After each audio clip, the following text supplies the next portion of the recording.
vessels to a local shipyard. Yesterday at noon, or just after noon, I was able to reopen the ship channel for towing vessels.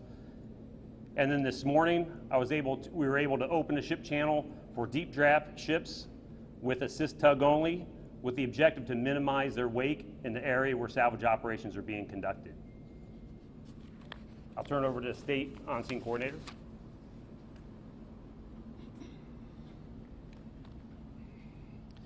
Good afternoon. My name is Craig Carty. I work with the Texas General Land Office Oil Spill Prevention and Response Program. I am the state on-scene coordinator. This afternoon, I'd like to provide you with a few updates. First, we do and are continuing air monitoring 24 hours a day. To date, we've collected 2,700 samples, none of which exceeded the established action levels. Again, all that data is being posted on our website, bayport-response.com.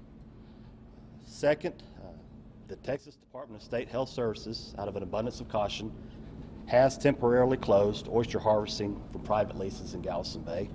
Additionally, they do advise recreational fishermen not to eat fish caught north of the line from the Texas City Dike to Smith Point.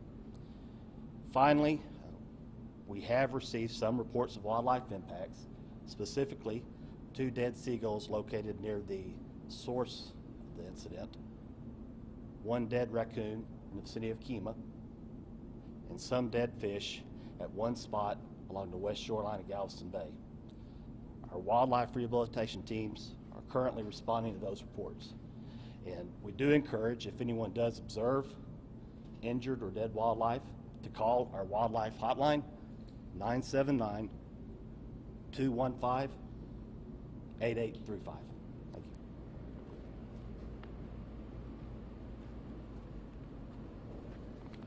Good afternoon. I'm Jim Guidry, Executive Vice President of Vessel Operations for Kirby Inland Marine.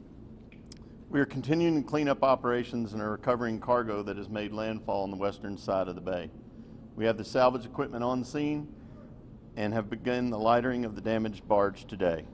The lightering of that barge will take 24 to 30 hours to complete. During our survey of this barge, we identified cargo in the number 2 port tank and are working to pump this out, as this is the source of the continued sheen.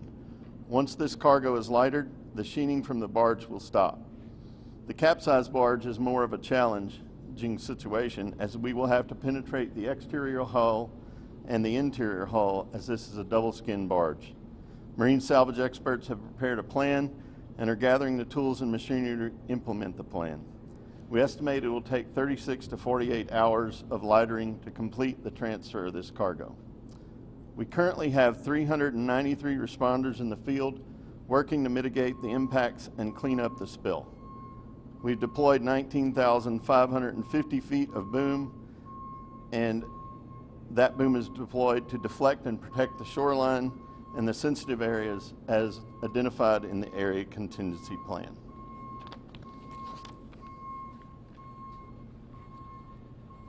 We'll take any questions at this time.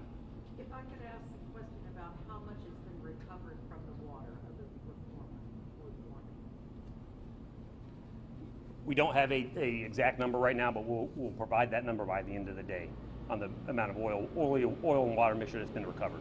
And if you could discuss the area that it did intrude into that you're concerned about? The Galveston Bay Foundation, there were areas where we had pre-identified as part of our area contingency plan to boom, to minimize any impact to the shoreline. There was an area where it entrained or went under that boom, and they've gone out there and secured it with additional boom. So there's just a few pockets that are near one dock, one jetty area. Is that the one near Pine Gully by any chance? No, it is not. Okay. Could you tell me where it's near? We'll get you the location after this. Thank you. Captain, can you tell us anything about how these barges crashed or the investigation? Because you all are investigating that, right? Sure. Yes, the investigation is currently underway, so I can't discuss an ongoing investigation. I will say that the National Transportation Safety Board has joined the investigation and will conduct a joint investigation with the Coast Guard. Can we just give the basics of outside of we know there was a collision there? We don't know. We've gone out and we've collected all the information from the vessels. We're collecting statements, and we've done the initial testing, and we'll begin assessing the cause of the accident. Are these vessels, do they have black boxes, much like airplanes, data recorders and whatnot as well? The bridges have voice recorders on them, so that data has been secured. And then there's also the electronic data that also is recorded. And as well as we have automatic identification system data that we have as well. Has there been an incident, a collision like this in the ship channel, if you could rank the magnitude in any previous incidents? There have been some incidents similar to this. I believe the last one was over 5 years ago, and it's difficult to compare different accidents. And perhaps someone from Kirby might address this. Is there anything problematic about the wiring, about the state of the barges or the holes that complicate things? The only real complication is the barge that has capsized and is upside down. So we can't access the cargo through the normal cargo penetrations. We'll have to actually make access through the bottom of the barge. So you have divers and they take like siphons and... No, ma'am, the barge is capsized, so we actually will go through the bottom of the barge, which is on the surface now. Okay. So we won't need divers, but we will need to cut through the steel, and there's methodology and technology that allows us to do that safely, even with the cargo there, and then we can pump that cargo out. So I take it there wouldn't be any sparks generated by the technology? No, ma'am, it's called cold tapping, and it's designed specifically to do this job safely. And so the material in there, it's still flammable? Yes, ma'am, it's a gasoline additive and has the flammability of gasoline. It's the same compound or chemical that was in the other barge too. Yes, it is. It's the same cargo. And that's the only breach, was in the number 2? Or I thought there were 2 breaches. So the barge that was breached is set up with 6 total cargo tanks. 1 port and starboard, 2 port and starboard, and 3 port and starboard.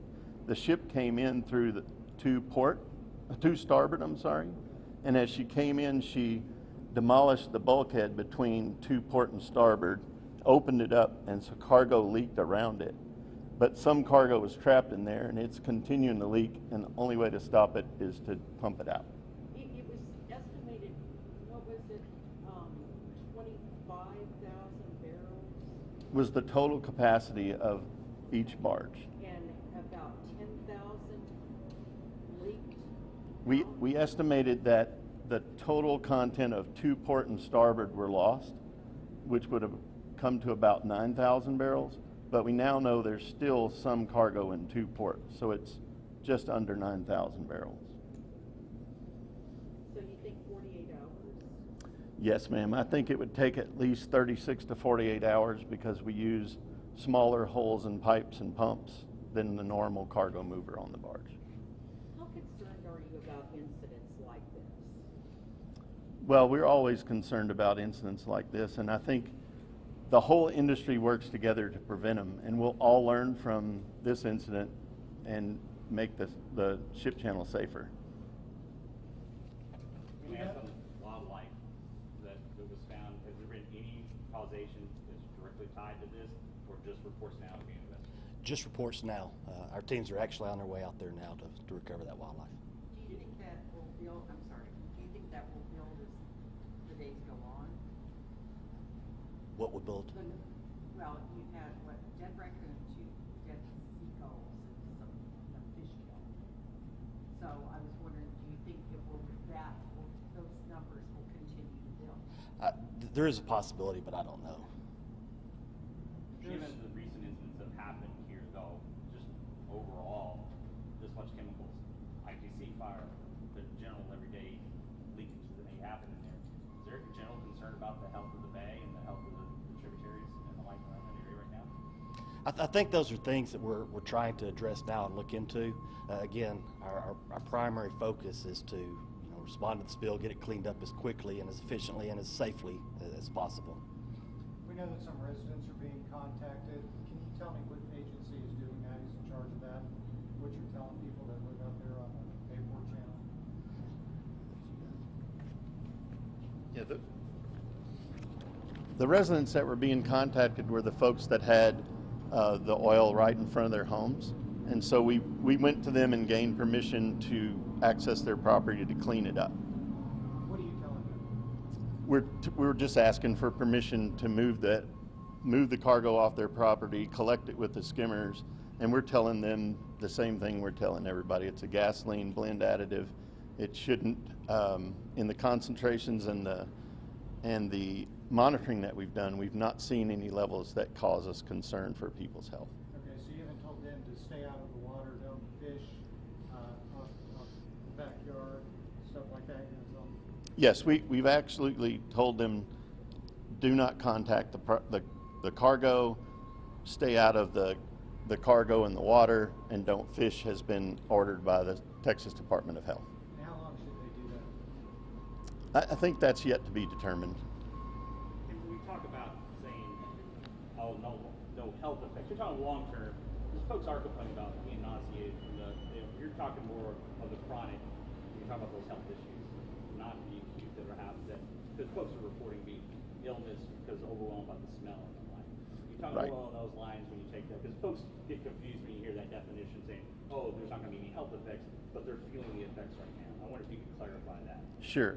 So this cargo does have a strong aromatic odor, and the odor is very prevalent, and we've heard some reports of people that have had some issues with that. The monitoring that I'm talking about is the monitoring that evaluates whether you've crossed the line on what they consider is unhealthy, the action phase. And to date, we haven't had any action limits exceeded for the cargo and its components.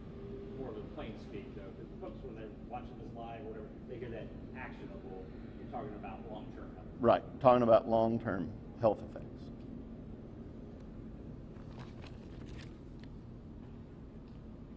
Captain, noted anything in particular with ship channel traffic right now being hampered outside of that immediate area since you opened it up to some restricted traffic right now? No, that's the only impact right now. So today, since this morning, we're able to move 15 deep draft ships. We've essentially gone back to normal traffic patterns for towing vessels.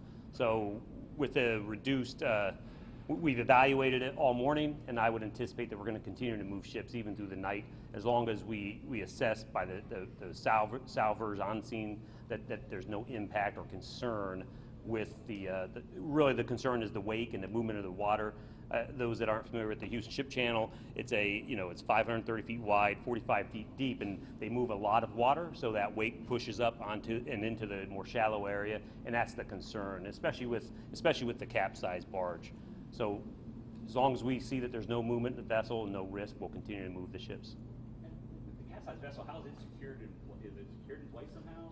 So they put a spud barge, so a barge where they put 4 spuds down into the mud, and they have tugs that are pushing it alongside to ensure that it's secure. It's not able to move. It's been a busy 2019 for the ship channel with ITC, this. And have you seen another year that would compare in terms of having to close off traffic through the ship channel? I can't speak to if it has been a busy year. We've also had a busy fog season as well, so there's a number of reasons why the ship channel gets impacted. So we just continue to work with the port industry and partners, and this is one of the busiest waterways in the Western Hemisphere. So there's hundreds of thousands of vessel movements, and the professional mariners, I think, do a great job.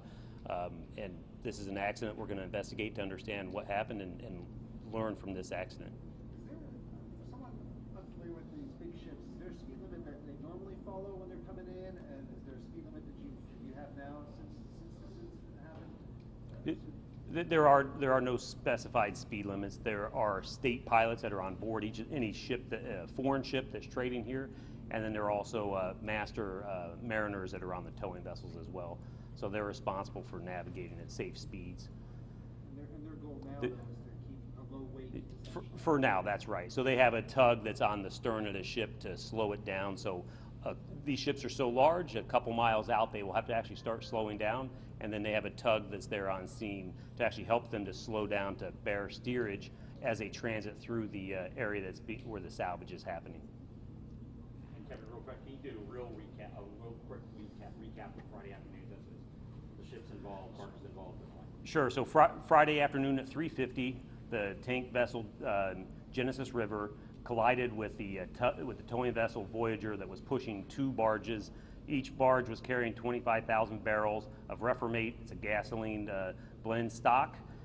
One of the vessels, one of the tank barges was compromised, the 2 tanks, and we estimate just less than 9,000 barrels of product was released into the bay. The other barge was capsized and turned upside down. Those vessels were secured just outside of the ship channel. We shut down the ship channel for just over for 1 day, and yesterday we were able to reopen the ship channel for towing vessel traffic. Much of the initial product that was released evaporated, and we do have one area, the shoreline, that's been impacted. And our top priority has been public safety, and we have implemented a significant amount of air monitoring, both through CTEH as well as EPA, and we continue to monitor all throughout the community, as well as the Port of Houston Authority fireboat that's monitoring on the water. The salvage operations have begun today, and we anticipate lightering operations have begun, and we'll lighter the vessels, and once the product's removed, then we will then salvage those vessels and move them to a shipyard. Thank you.